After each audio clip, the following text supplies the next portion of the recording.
Good morning. Welcome to the European Litigation Funding Conference. It's fantastic to see so many the returning guests from last year as well as new faces. As a word of introduction, I'm Elena Rey and I'm a partner in the Special Situations and Litigation Funding team of Rudnick. The remarkable attendance this year here today is a testament to the growth in and around the litigation funding industry, and we're delighted to host this conference so that together we can turn our attention to some of the important themes as well as opportunities in the litigation funding space. Last weekend, I took my son to the Globe, the famous theatre where Shakespeare used to do his plays. He was surprised to learn that the original Globe got burnt down in 1600, and the theatre that we see now has only been built 20 years ago at the initiative of the people of London who crowdfunded it. And now it feels like an integral part of the London landscape.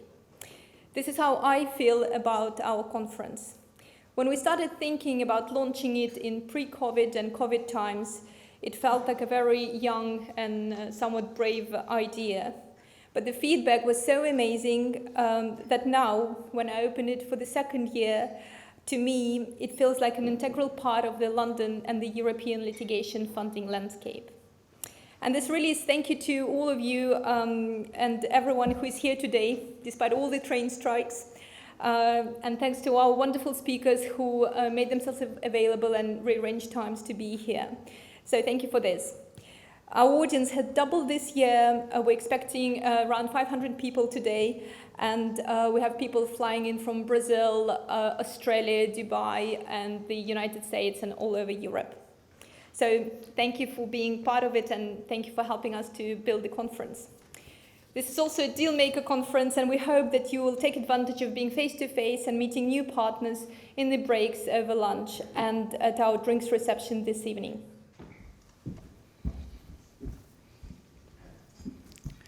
Good morning. Thank you very much, Elena. Thank you for the invitation. It's a real honor for me to be here and to share a few remarks with you today. I have to say it feels a little bit surreal to be here in this beautiful venue when just a day ago, literally, I was in Ukraine, where people continue to wake up every night to the sounds of air raid sirens, where they struggle to rebuild their lives and livelihoods destroyed by the war, where people continue to die. I'm here, in part, to try to connect your reality to theirs, not only as compassionate human beings, but also as professionals who can help in tangible ways. I lead the Docket initiative at the Clooney Foundation for Justice. We are an international nonprofit focused on waging justice for survivors of mass atrocities. We do that by carrying out meticulous investigations in the field and through open source, and triggering litigation to obtain justice for the survivors and bring the perpetrators to account in national and international courts. We started working in Ukraine from the beginning of the large-scale invasion in February 2022. We have traveled all over the country, documenting indiscriminate attacks, executions, cases of torture and sexual violence, looting, massive destruction of civilian property, a full range of war crimes, which in some cases amount to crimes against humanity. Evidence gathering in the middle of a war zone is always a challenging task. But at least in Ukraine, we do not have to wait 10 years to access the crime scenes. We come while ruins are still smoldering and the remnants of munitions are still easy to identify. We come while witnesses can still recall in painstaking detail what they've been through. We walk into the buildings that have just been abandoned by Russian soldiers who retreated in great haste and find documents, flash drives, photographs, uniforms, all these little things they left behind that allow us to quickly identify which units were present in this area and sometimes their commanders. We have the perpetrators' names, evidence of their crimes, and, importantly, various fora to pursue the cases.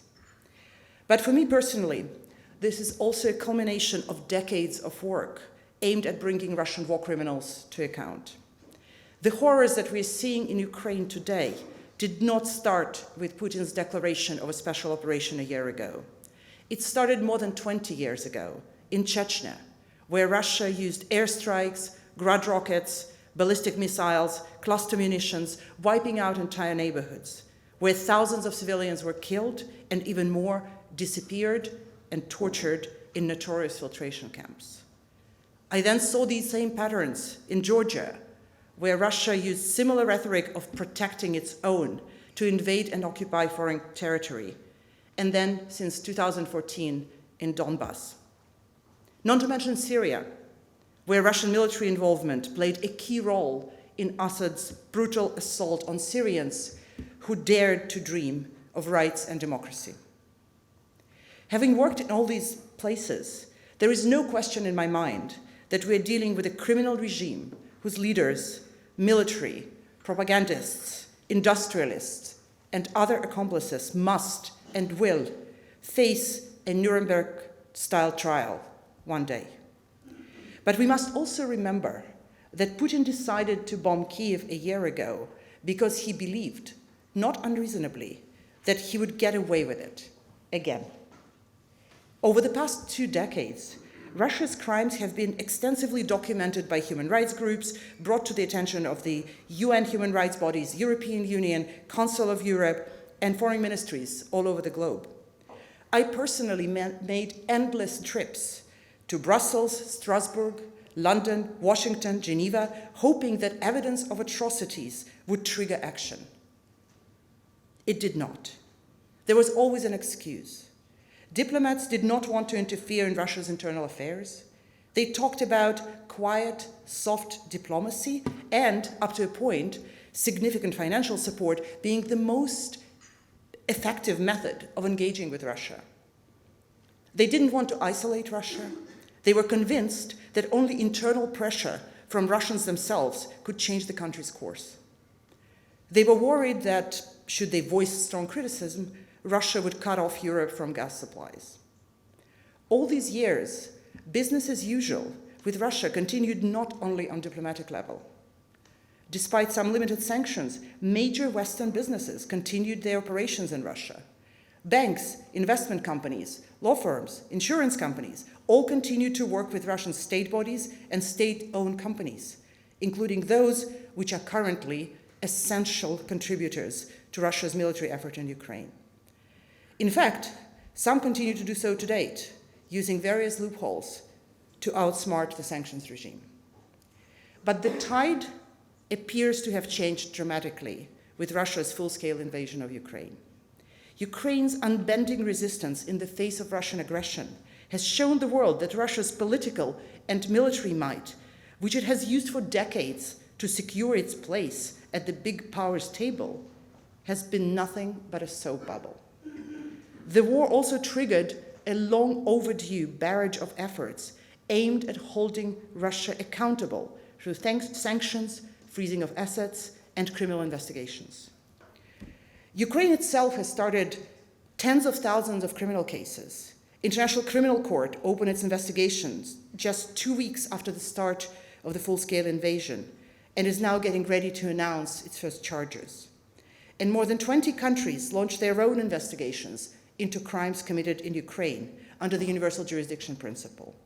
There is a growing support for a special tribunal which could prosecute Russia for the crime of aggression. After seeing Russian war crimes go unnoticed and unpunished for 2 decades, it is inspiring to witness such an awakening, and together with Ukrainian partners, we are working as fast as we can to trigger prosecutions and obtain arrest warrants in European and other countries to target Russian perpetrators. But there is always a risk that as stories from Ukraine fade from the front pages, the appetite for accountability would start fading as well. Survivors from Syria and Yemen would be the first to remind us how fickle the global spotlight may be and how long the road to justice could take. We cannot let it happen again.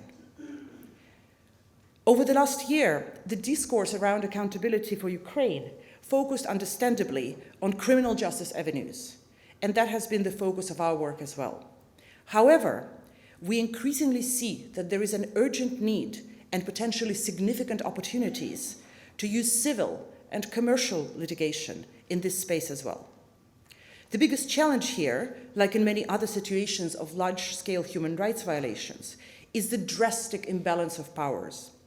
Survivors and NGOs representing them simply do not have the means to engage in complex, lengthy litigation, where they would need to confront powerful business entities with endless resources and, accordingly, an almost unlimited legal support.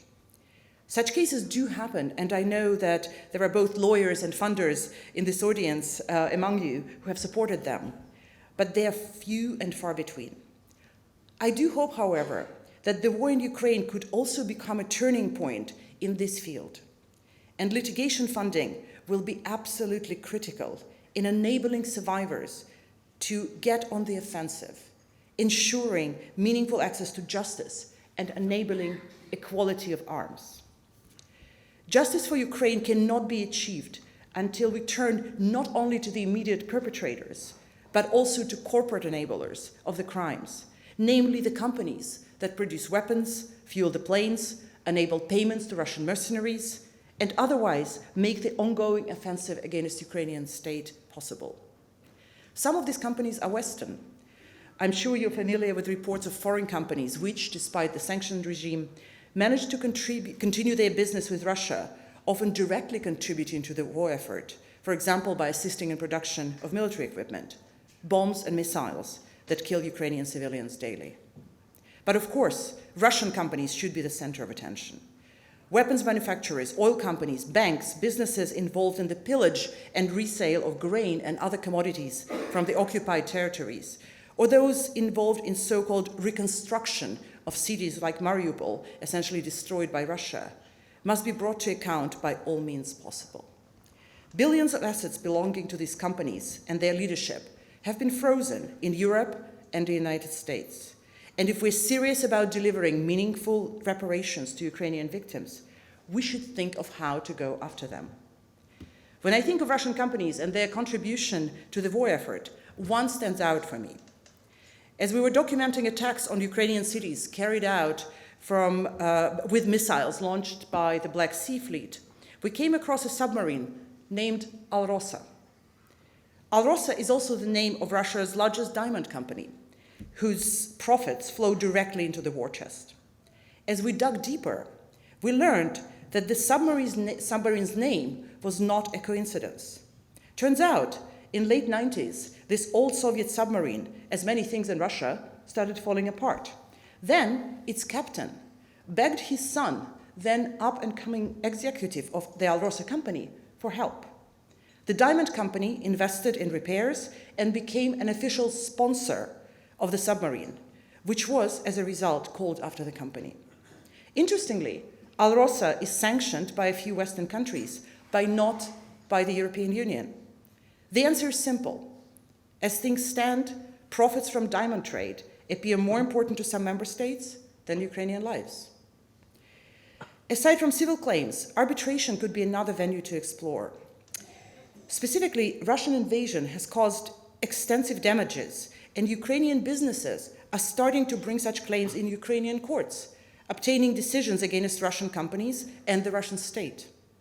While overcoming sovereign immunity would be challenging, some of these claims could be then subject to enforcement proceedings outside of Ukraine, especially in jurisdictions where assets are located.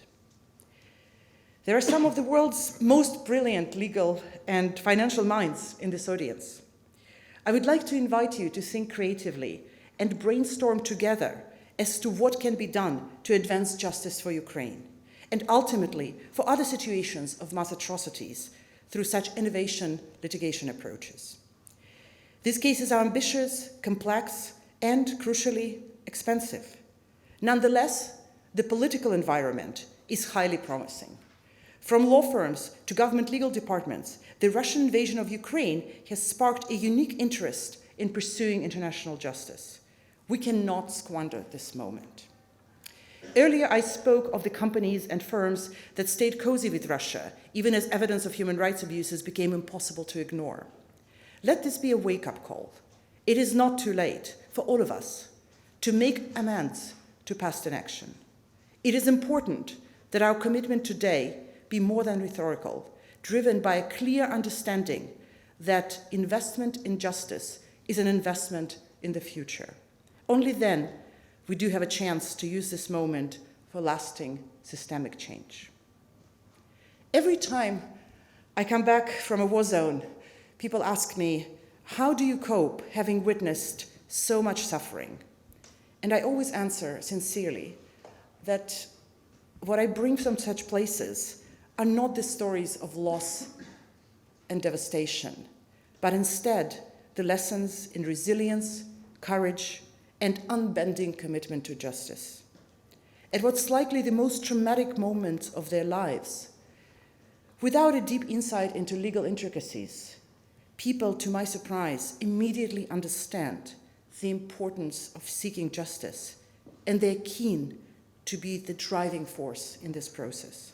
In different languages, in different words, they say the same thing. Unless the perpetrators are held to account, they cannot turn the page. It wasn't any different this time in Ukraine. Serhiy, a young man who was captured and tortured by Russian soldiers, who still moves on crutches a year on because his knee doesn't bend after Russians shot him in the leg and then kept hitting on the wound while torturing him.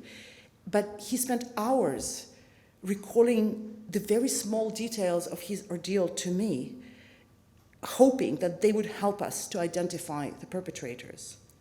Tatiana, a mother of 4, led me through the ruins of her house. Russians made a base there during the occupation of her village and set it on fire before withdrawing. As painful as it was, she was keen to help me find some documents or photos that Russians left behind. And she did.